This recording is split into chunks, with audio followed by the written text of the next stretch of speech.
పద్మనాభనగర్లో 864 houses sanction చేశాం. 864కి tenders పిలిచాం. 864 ground అయినాయి. అందులో 816 వచ్చి కంప్లీట్ అయిపోయినాయి అధ్యక్ష. అదేవిధంగా అచ్చెన్నాయుడులో 4608 శాంక్షన్ చేశాం. 3984 టెండర్ పిలిచాం. 3984 గ్రౌండ్ అయినాయి. 3984 పూర్తయినాయి. ములుగాడులో 504 శాంక్షన్ చేశాం. 384 టెండర్ అయినాయి. 384 గ్రౌండ్ అయినాయి. 336 కంప్లీట్ అయినాయి అధ్యక్ష. అంటే హ్యాండ్ ఓవర్ చేశారా లేదంటే అవన్నీ కూడా కంప్లీట్ గా హ్యాండ్ ఓవర్ చేయలేదు అధ్యక్ష. దానికి కారణం ఏంటంటే బేసిక్ ఇన్ఫ్రాస్ట్రక్చర్ అక్కడ ఇంకా ఇవ్వలేదు అధ్యక్ష. టిట్కో యాక్చువల్ గా ఈ యొక్క హౌసెస్ ఏదైతే ఉండో వీటన్ని ప్లాన్ చేస్తుంది. వీటిని వీలైనంత వరకు ఏదైతే ఈ 3,13,13,832 తెలుగుదేశం ప్రభుత్వ హయాంలో టెండర్ పిలిచామో వీటిల్ని డిసెంబర్ ఎండింగ్ లోపల కంప్లీట్ చేయడానికి అన్ని విధాలా ప్రయత్నిస్తున్నాం అధ్యక్ష. డిసెంబర్ నాటికైనా ఇళ్లు పూర్తి అవుతాయని చెప్పడం చాలా అభినందనీయం అధ్యక్ష. అధ్యక్ష, ఈ టిట్కో ఇళ్లకు సంబంధించి మీకు కూడా తెలిసిన నర్సీపట్నంలో ఎన్నికల నాటికే పూర్తయిన దశలో ఉండేటువంటి ఇళ్లను మీరు చూశారు.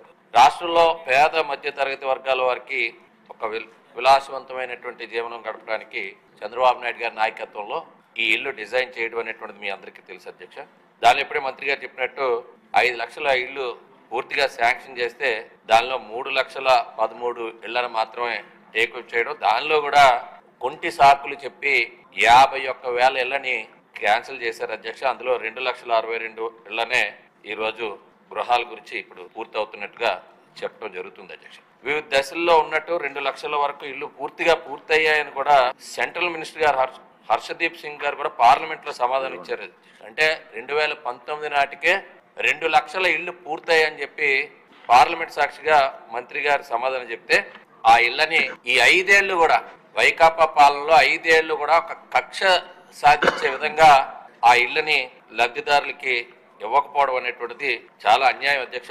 ఇది చంద్రబాబు నాయుడు గారికి పేరు వస్తుంది, తెలుగుదేశం ప్రభుత్వానికి పేరు వస్తుంది అనేటువంటి ఒకే ఒక్క కారణంతో ఈ టిట్కో లబ్ధిదారులకి, ఎందుకంటే వాళ్ళు టీడీలు కట్టుకొని ఎప్పుడు ఇల్లు గృహప్రవేశం చేస్తామా అని చెప్పి ఆ రోజు 2017 నుంచి ఎదురు చూస్తున్నటువంటి వ్యక్తులు అధ్యక్ష.